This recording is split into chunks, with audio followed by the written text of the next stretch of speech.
100 miles northwest of Las Vegas, sealed behind chain-link fencing and Bureau of Land Management signs, sits the entrance to 5 miles of tunnels bored through volcanic rock. The tunnels are empty. They have always been empty. They will likely remain empty forever. This is Yucca Mountain, and it represents one of the most expensive failures in American infrastructure history. From 1987 to 2011, the United States government spent $15 billion drilling through a Nevada mountain to solve a crisis that grows more dangerous every year. The solution was elegant. The engineering was sound. The geology was nearly perfect. Then, 3 years before the facility was scheduled to open, politics killed the project entirely. Today, 80,000 tons of radioactive waste sit stranded at 121 temporary sites across America. Some of it has been sitting there for 70 years. Meanwhile, at Yucca Mountain, a $13 million tunnel boring machine rusts at the sealed south portal entrance, monument to a tomb that was never filled. This is not a story about nuclear power. This is a story about what happens when a nation identifies a critical problem, designs a solution, spends decades building it, then abandons everything because the solution exists in the wrong congressional district. It is a story about engineering trapped in political deadlock, about science sacrificed to electoral maps, and about a crisis that continues to escalate while the answer sits sealed in a mountain, empty and unused. The nuclear waste problem began the moment scientists first achieved a sustained nuclear chain reaction. On December 2, 1942, beneath the stands of Stagg Field at the University of Chicago, Enrico Fermi's team brought Chicago Pile 1 to criticality. The experiment lasted 28 minutes. When it was over, the United States had entered the atomic age. It had also created its first radioactive waste. The amount was negligible. A few pounds of spent uranium easily contained. But over the next 8 decades, that trickle became a flood. By 1945, the Manhattan Project had produced enough plutonium for 3 atomic bombs and generated thousands of pounds of high-level waste. By 1950, the United States had 5 nuclear reactors in operation. By 1970, there were 100. Each one generated electricity by splitting uranium atoms. Each one produced waste that would remain lethally radioactive for hundreds of thousands of years.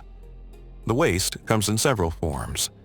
Spent fuel rods contain uranium-235, plutonium-239, and a cocktail of fission products. When fresh, these rods are so radioactive that standing next to an unshielded assembly for 5 minutes would deliver a fatal dose. After 10 years in a cooling pool, the radiation drops to levels that would kill you in an hour instead of minutes. After 40 years, maybe a few hours. The half-life of plutonium-239 is 24,000 years. Uranium-235 has a half-life of 700 million years. This is not waste that degrades on human timescales. This is waste that will outlast every government, every language, every recognizable descendant of our current civilization. For decades, the United States had no permanent disposal plan. Nuclear plants stored spent fuel in pools of water designed for temporary cooling. The pools filled up. Plants built more pools. Those filled up. Engineers designed dry cask storage, massive steel and concrete cylinders that sit in rows on concrete pads. The casks were designed as temporary storage, maybe 50 years. Some have been sitting for 70. None of it was supposed to be permanent. By 1982, the crisis had become undeniable. The United States had no long-term solution for waste that would remain dangerous for millennia. Congress passed the Nuclear Waste Policy Act, directing the Department of Energy to find a permanent disposal site. The law was specific. DOE would identify multiple candidate sites, study their geology, select the best option, and build a deep geologic repository. The repository would be designed to isolate radioactive waste from the biosphere for 10,000 years. Congress promised the site would open by 1998. DOE identified 9 potential sites across 7 states. Each had different geological characteristics. Hanford, Washington, offered basalt formations. Smith County, Texas, had bedded salt deposits. Yucca Mountain, Nevada, presented volcanic tuff. Scientists evaluated hydrology, seismicity, proximity to population centers, and long-term stability.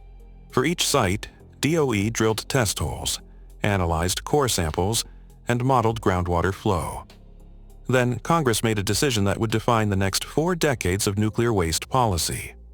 In 1987, amendments to the Nuclear Waste Policy Act directed DOE to study only one site, Yucca Mountain. All other locations were removed from consideration. Nevada politicians immediately dubbed the legislation the Screw Nevada Bill. They were not wrong. Nevada had no nuclear power plants. Nevada generated no commercial nuclear waste. But Nevada had federal land, a small population, and insufficient congressional representation to block the decision. Yucca Mountain was selected not because it was the only viable option. It was selected because it was politically convenient. The decision was not entirely arbitrary. Yucca Mountain had significant advantages.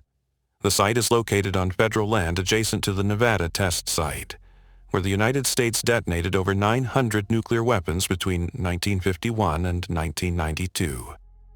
The area was already contaminated, already restricted, already culturally associated with nuclear activities. The geology was promising. Volcanic tuff is porous but stable, allowing water to move through slowly without creating catastrophic flow paths. The water table sat approximately 1,000 feet below the proposed repository level, and the repository would sit 1,000 feet below the mountain's peak. Waste would be isolated between rock above and groundwater below. Most importantly, Yucca Mountain is in the Mojave Desert. Average annual rainfall is 7.5 inches. Some years it doesn't rain at all. Water is the primary mechanism by which radioactive contamination spreads from a repository. Less water means less risk. For storing waste that must remain isolated for 10,000 years, an arid climate is not just advantageous, it is essential. In September 1994, a tunnel boring machine entered Yucca Mountain at the North Portal. The machine was a marvel of engineering, 25 feet in diameter and 400 feet long, when fully assembled with its trailing support systems. It cost $13 million. The rotating cutting head at the front was studded with hardened steel disc cutters designed to grind through volcanic tuff at rates exceeding 100 feet per day. Behind the cutting head came a system of conveyors to remove excavated rock, hydraulic jacks to stabilize the machine, and electrical systems to power the operation. The tunnel boring machine advanced into the mountain at a downward grade of 2.5%. Engineers designed the tunnel as a U-shaped loop with 2 surface portals. From the north portal, the machine would descend northwest for approximately 1.25 miles, then turn 60 degrees south into the main tunnel section. The main tunnel would run north-south for roughly 1.86 miles, then turned 90 degrees east for 0.8 of a mile before emerging at the south portal. Progress was steady. The machine averaged 110 feet per 3-shift production day. Maximum advance for a single week reached 716 feet. On good days, the operation felt almost routine. Engineers monitored ground conditions ahead of the cutting face using probe holes. Geologists mapped every meter of exposed rock, documenting fractures, mineral deposits, and structural features. Workers installed rock bolts and wire mesh to stabilize the tunnel walls. Ventilation ducts pumped fresh air to the working face and exhausted dust and diesel fumes to the surface. In April 1997, 31 months after excavation began, the tunnel boring machine broke through at the south portal. The main loop was complete. 5 miles of tunnel, bored through solid volcanic tuff, 1,000 feet below the mountain's summit. Total cost for the tunneling operation was $123 million. It was on schedule. It was under budget. By the standards of large-scale underground construction, it was a remarkable success. But the main tunnel was only the beginning. The repository design called for the main tunnel to serve as an access corridor. Branching off from the main loop would be emplacement drifts, smaller tunnels 18 feet in diameter where waste canisters would actually be stored. Each drift would extend several hundred feet into the rock. Waste canisters would be placed end to end along the drift floor, then the drift would be backfilled and sealed. The total repository would require 40 to 60 miles of these emplacement drifts, depending on the final capacity. The emplacement drifts were never excavated. Building them required approval from the Nuclear Regulatory Commission, and that approval required a license application.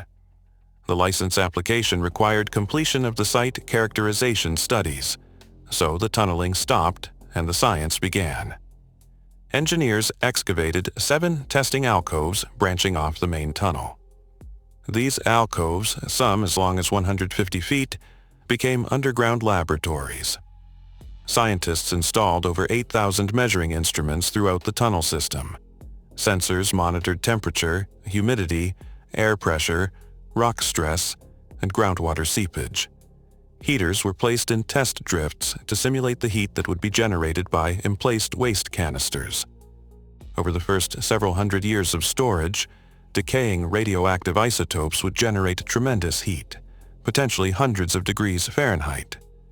Engineers needed to understand how that heat would affect the surrounding rock. The drift scale test ran for 4 years.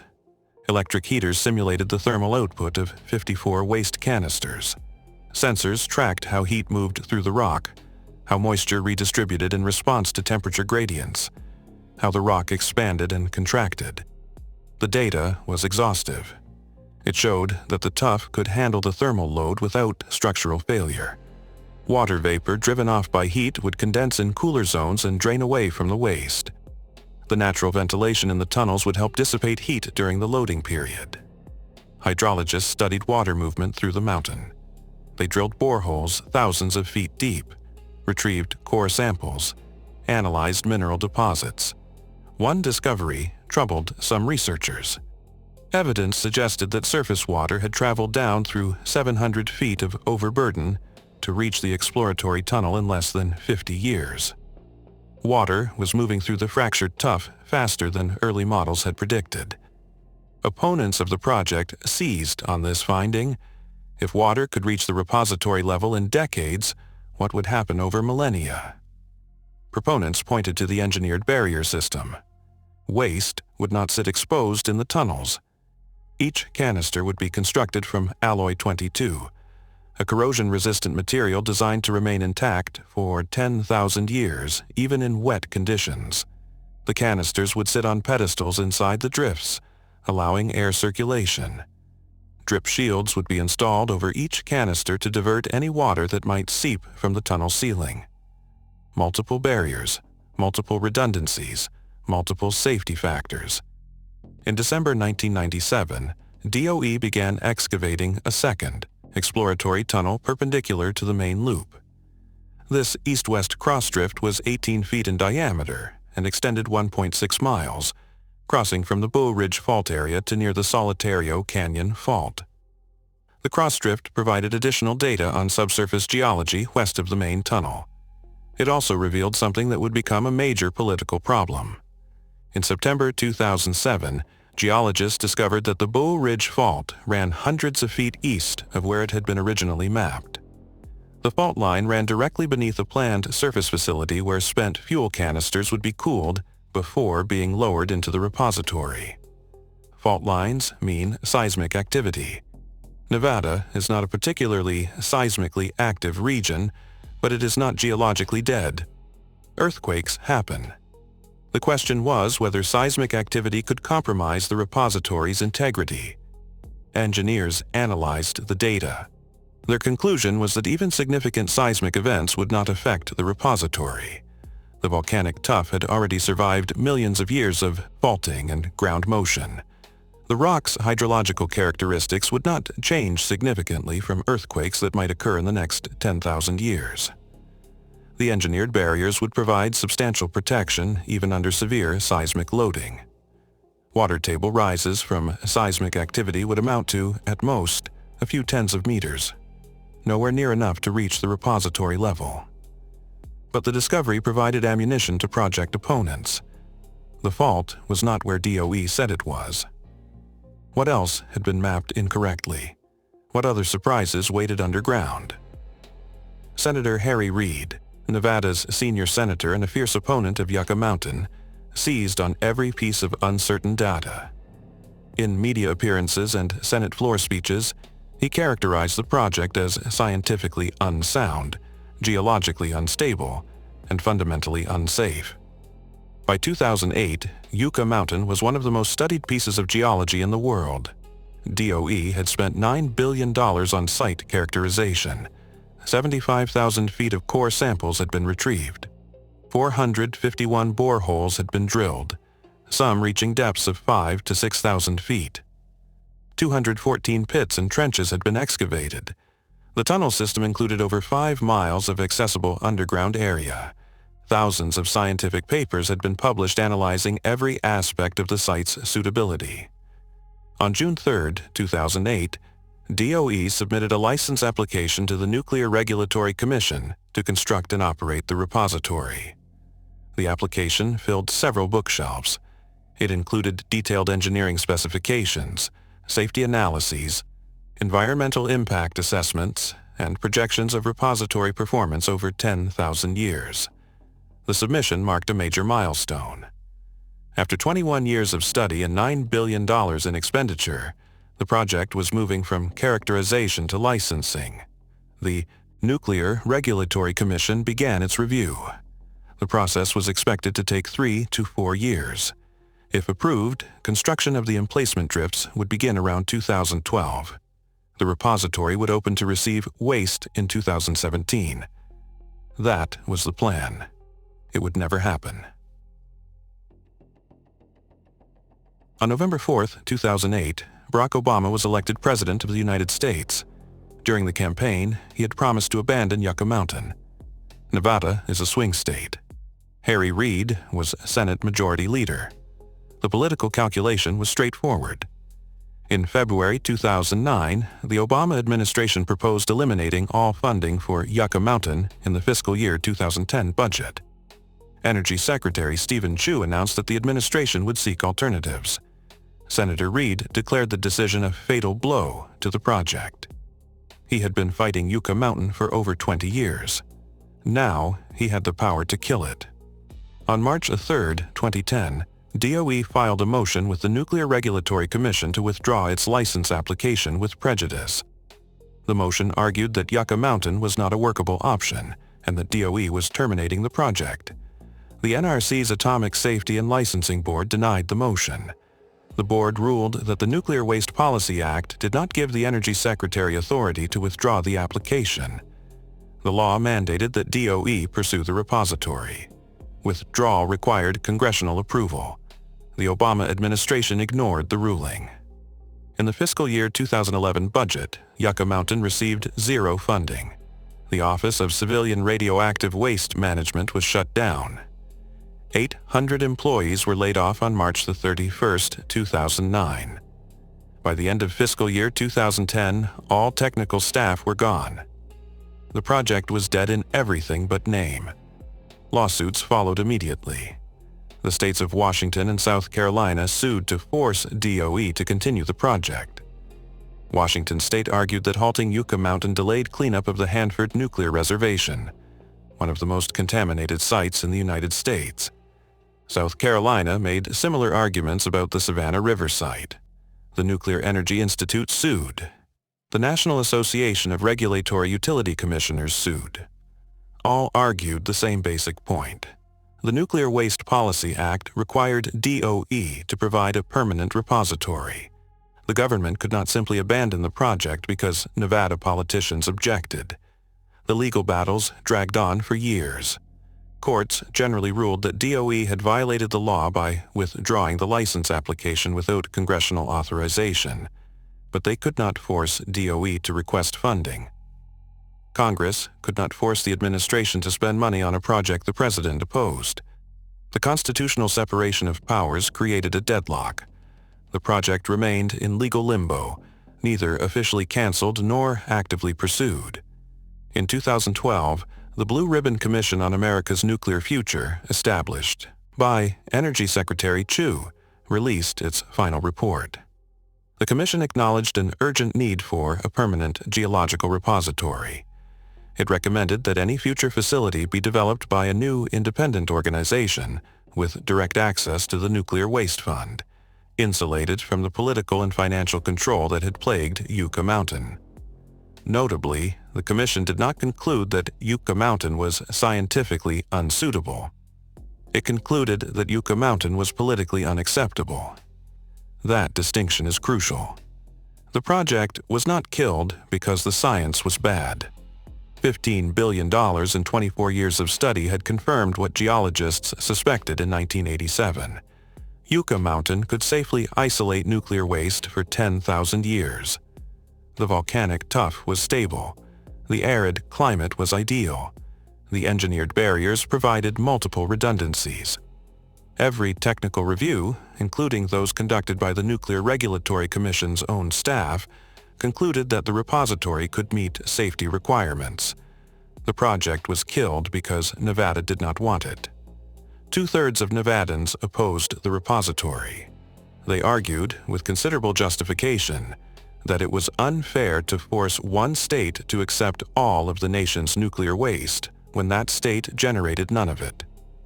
They pointed out that transporting 80,000 tons of radioactive material across the country to Nevada would require building new rail lines through to Las Vegas and running thousands of waste shipments through populated areas. They highlighted the Western Shoshone's claim that Yucca Mountain sits on sacred land illegally seized by the federal government. These were legitimate concerns, but they did not change the underlying problem. 80,000 tons of radioactive waste exists. It is sitting at 121 temporary sites in 39 states. Those sites were never designed for permanent storage. The waste is not going away. It will remain lethally radioactive for hundreds of thousands of years. It needs to go somewhere. Today, the Yucca Mountain site is maintained in what DOE calls cold standby. A small crew performs basic upkeep. Ventilation fans run periodically to prevent moisture buildup in the tunnels. Security personnel patrol the fenced perimeter. Occasional congressional delegations are given tours of the empty tunnels. But no scientific work is being conducted. No waste is being emplaced. No progress is being made. The $13 million tunnel boring machine sits at the south portal where it emerged in 1997. 28 years exposed to the Nevada desert. Steel oxidizing, hydraulics degraded, electrical systems corroded. Even if someone wanted to restart tunneling tomorrow, the machine would require complete refurbishment. It was built for one specific project. That project is dead. 5 miles of tunnels sit empty 1,000 feet beneath Yucca Mountain, the main loop that cost $123 million to excavate, the alcoves where scientists conducted thermal testing, the cross-drift that provided additional geological data.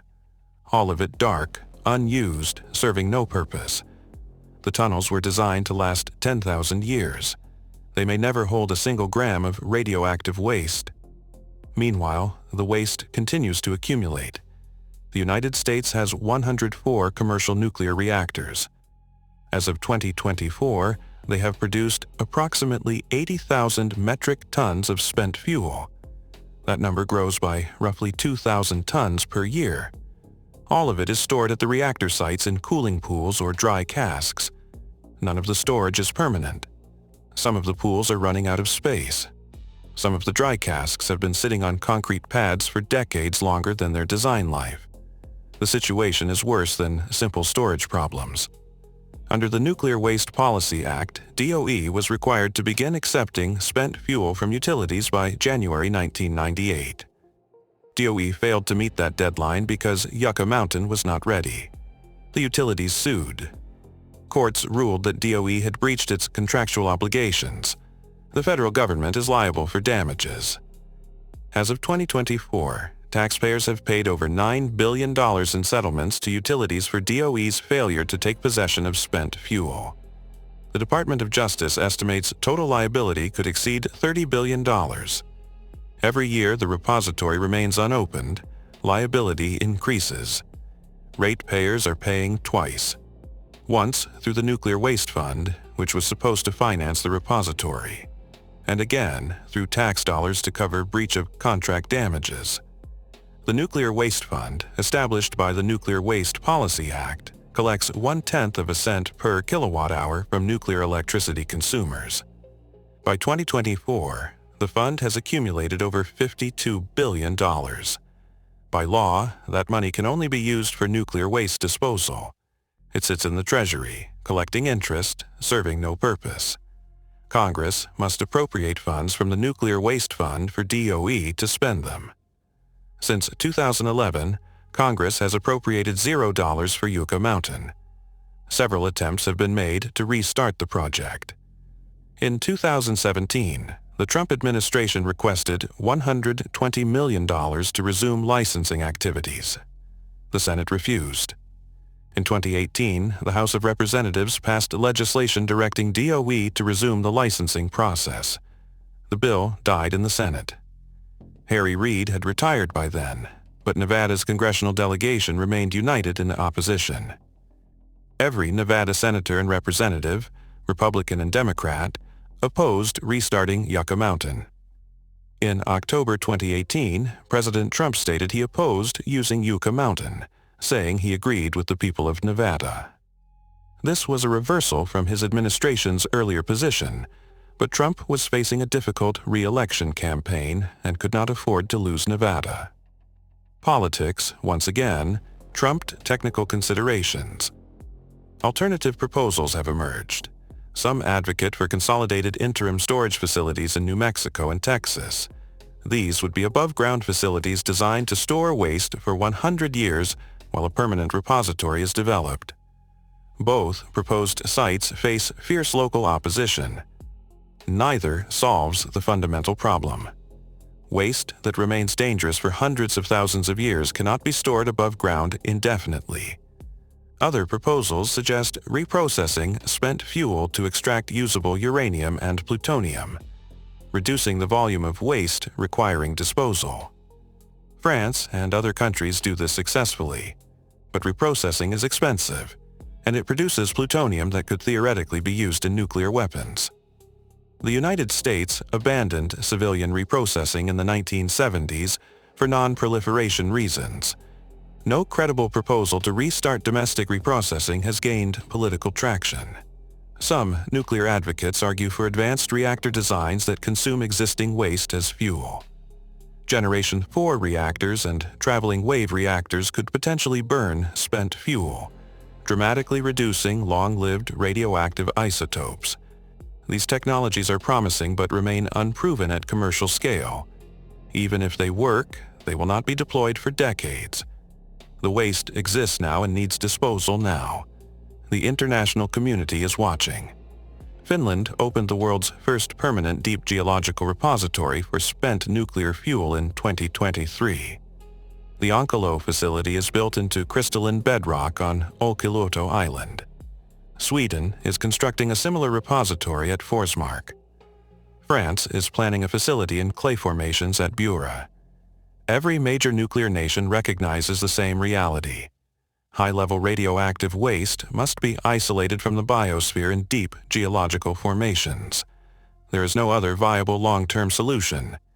The United States identified that same reality 40 years ago, spent $15 billion confirming it, built the infrastructure to implement it, then walked away because the solution existed in the wrong state.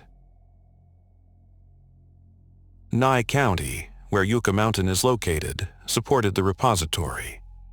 Local officials saw it as an economic opportunity.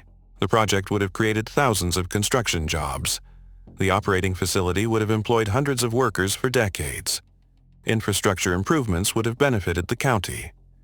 A 2008 DOE estimate projected the total system lifecycle cost at $96 billion over 150 years from initial planning in 1983 through closure and decommissioning in 2133.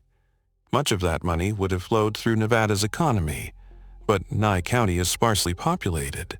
Las Vegas and Reno, where most Nevadans live, wanted nothing to do with nuclear waste. The political calculation was straightforward. Supporting Yucca Mountain meant electoral suicide for any statewide Nevada politician. So they all opposed it, regardless of party affiliation. The Western Shoshone people have a different objection.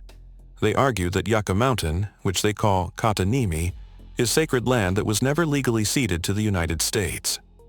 The 1863 Treaty of Ruby Valley established peace between the Shoshone and the United States, but did not transfer land ownership.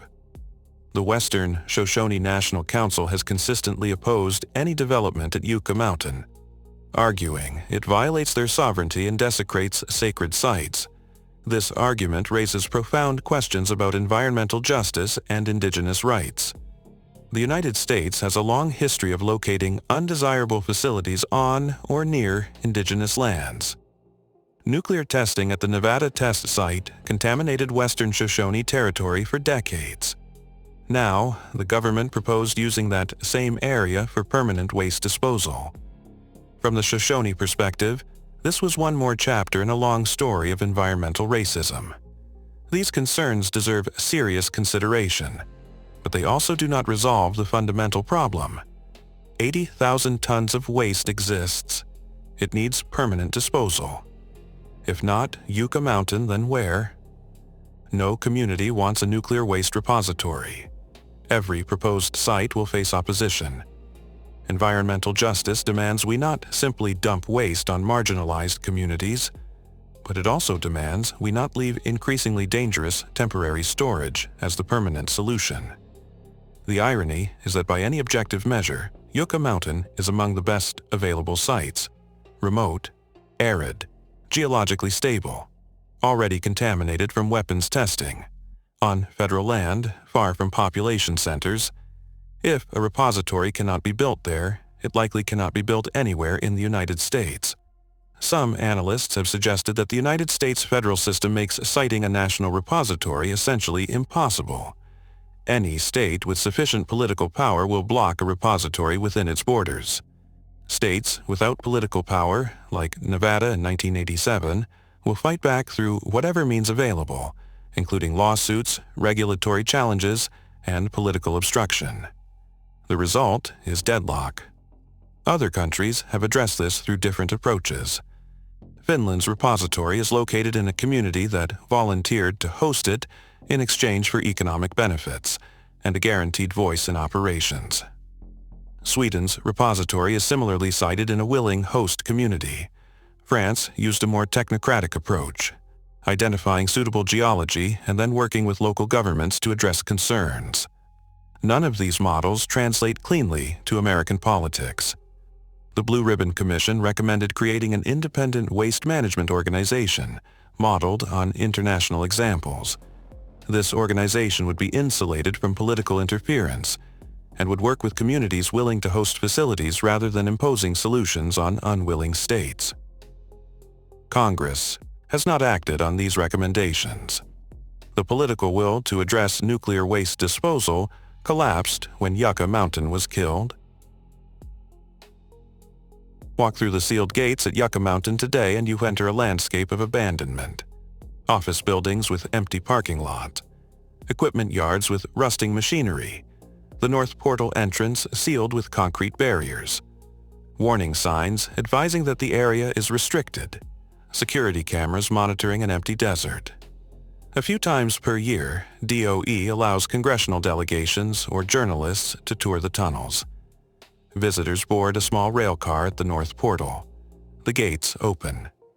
The train descends into darkness. For the next 20 minutes, the train travels through the tunnel at walking speed. Bare, rock walls illuminated by work lights. Ventilation ducts overhead. Survey markers every 100 feet. The temperature is cool, mid-60s, constant year-round. The train stops at one of the testing alcoves. Visitors exit and walk into the cathedral-like chamber. Here, scientists once ran thermal tests simulating waste storage. Now, the alcove is empty. Mounting brackets for instruments still bolted to the walls. Drill holes where core samples were extracted. Spray-painted markings indicating geological features. The rock is gray, with a faint pink tinge from iron minerals. Guides explain what the repository would have looked like. Waste canisters the size of telephone poles, lowered into the emplacement drifts on specialized transporters. Each canister sealed inside alloy 22 shielding. Drip shields installed overhead. The drifts backfilled and sealed. The main tunnel serving as an access corridor during the loading period, then sealed when the repository was full. The design called for a phased approach. As emplacement drifts were filled, new drifts would be excavated. Over several decades, the repository would expand through the mountain, eventually encompassing 40 to 100 miles of drifts depending on total waste volume. Waste would be retrievable during the loading period if needed. After closure, the tunnels would be sealed, the surface facilities decommissioned, and the site marked to warn future generations. Designing markers for 10,000-year comprehension presents fascinating challenges. Languages change. Governments rise and fall. What symbols would remain meaningful across deep time? One proposal suggested massive granite monuments arranged in hostile architecture, shapes that convey danger without requiring linguistic understanding. Another proposed inscribing warnings in multiple languages with periodic updates every few centuries, as long as organized civilization exists. Some argued that the best approach is to seal the repository and leave no markers, preventing future humans from inadvertently excavating the site. None of these questions will be answered at Yucca Mountain. The repository will never be built. The markers will never be designed. The waste will never be emplaced. All that research, all that planning, all that engineering exists only as files in government archives and 5 miles of empty tunnel beneath the Nevada mountain. The tour ends at the South Portal. The train emerges into blinding desert sun. Visitors blink, disoriented by the transition from underground to surface. They see the tunnel boring machine sitting silent on its rails, a 400-foot monument to incomplete work.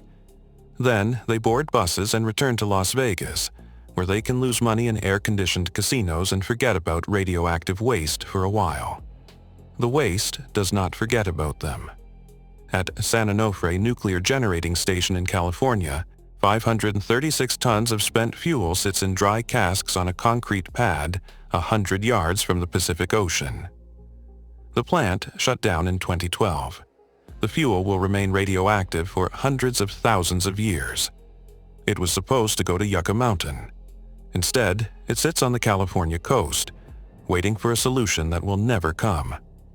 At Indian Point in New York, spent fuel sits in pools and casks 25 miles from New York City. At Browns Ferry in Alabama, at Vaughtle in Georgia. At every reactor site in America, waste accumulates in temporary storage that was never designed to be permanent. Engineers monitor the casks, check for corrosion, maintain security. They do their jobs professionally and carefully, but they know the current situation is unsustainable.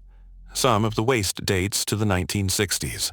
Fuel rods that powered the first generation of commercial reactors, sitting in cooling pools for over 60 years.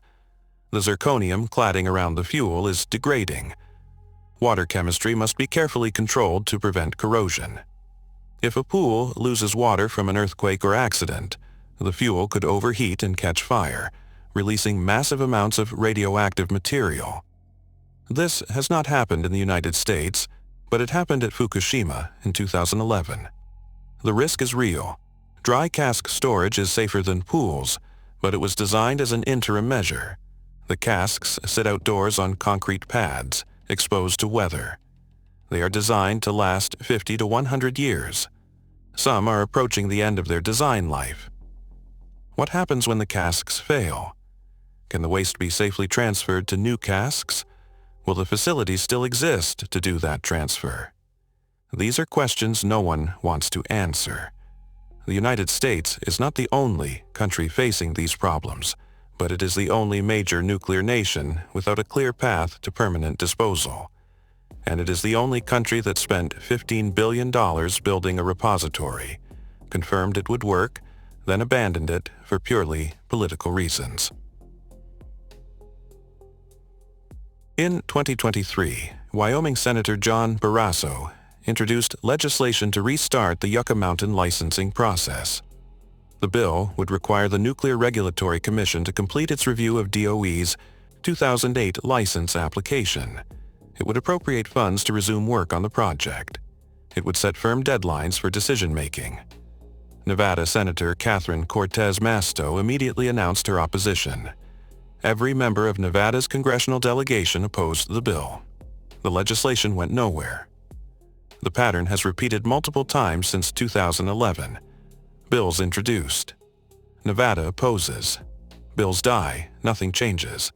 The political reality is stark. No member of Congress wants to be seen forcing a nuclear waste repository on an unwilling state. The optics are terrible. Environmental groups oppose it. Anti-nuclear activists oppose it. Local residents oppose it. Any legislator supporting Yucca Mountain faces attack ads showing children playing near radioactive waste. The fact that the waste already exists and is already stored less safely at 121 sites nationwide gets lost in emotional rhetoric about dumping on Nevada. Meanwhile, the costs escalate. $9 billion in breach of contract settlements paid, potentially $30 billion more in future liability. $52 billion sitting in the nuclear waste fund earning interest but serving no purpose. Ongoing costs of maintaining temporary storage at reactor sites. The Government Accountability Office estimates that if Yucca Mountain remains abandoned, total costs to taxpayers could exceed $100 billion over the next century. That figure does not include the cost of eventual disposal, which will still be necessary. The waste exists. It must go somewhere. If not Yucca Mountain, then another repository will need to be sited, studied, and built. That process will likely take decades and cost tens of billions more. Every year of delay adds to the financial burden and increases the risk of accidents at temporary storage sites. Some nuclear policy experts argue the United States should cut its losses, declare Yucca Mountain dead, and start fresh with a new site selection process based on consent rather than imposition. They point to the success of voluntary siting in other countries. They argue that no repository can be successfully built against unified local opposition, so the consent-based approach is the only politically viable path forward. Others argue that abandoning Yucca Mountain sets a terrible precedent. If a state can veto a national repository after $15 billion has been spent and decades of study completed, then no state will ever accept a repository. The consent-based approach will fail because no community will volunteer to host radioactive waste for the entire nation. The result will be indefinite temporary storage and escalating costs. Both arguments have merit. What is certain is that the current situation is unsustainable. 80,000 tons of radioactive waste in temporary storage, 2,000 tons added every year. No permanent disposal solution. Growing liability costs. International embarrassment as other countries open. Repositories, while America's sites empty and abandoned. The Yucca Mountain story is ultimately about institutional failure. Not engineering failure, the engineering worked. Not scientific failure, the science confirmed the site was suitable. Institutional failure. The failure of American political institutions to make difficult decisions and follow through on long-term commitments. The failure to balance local concerns against national needs. The failure to implement solutions when those solutions are politically inconvenient. Congress identified the problem in 1982, selected a site in 1987, spent $15 billion confirming the solution would work, then walked away in 2010 because one state objected. Now, in 2024, the problem is larger, the waste has accumulated, the costs have escalated, and the United States is no closer to a permanent disposal solution than it was in 1982. 5 miles of empty tunnel beneath Yucca Mountain stand as monument to this failure. The tunnels were built to last 10,000 years. They may never serve their intended purpose. The $13 million tunnel boring machine rusts at the south portal, oxidizing in the desert sun. The waste continues to accumulate at reactor sites across America, waiting for a political solution that may never come. This is what happens when engineering confronts politics, when long-term planning meets electoral cycles, when national needs collide with local opposition. The result is not compromise, the result is paralysis. $15 billion spent, 24 years invested. A solution designed, built, and abandoned. A crisis that continues to grow while the answer sits sealed in a mountain, empty and unused. America's nuclear tomb that was never filled,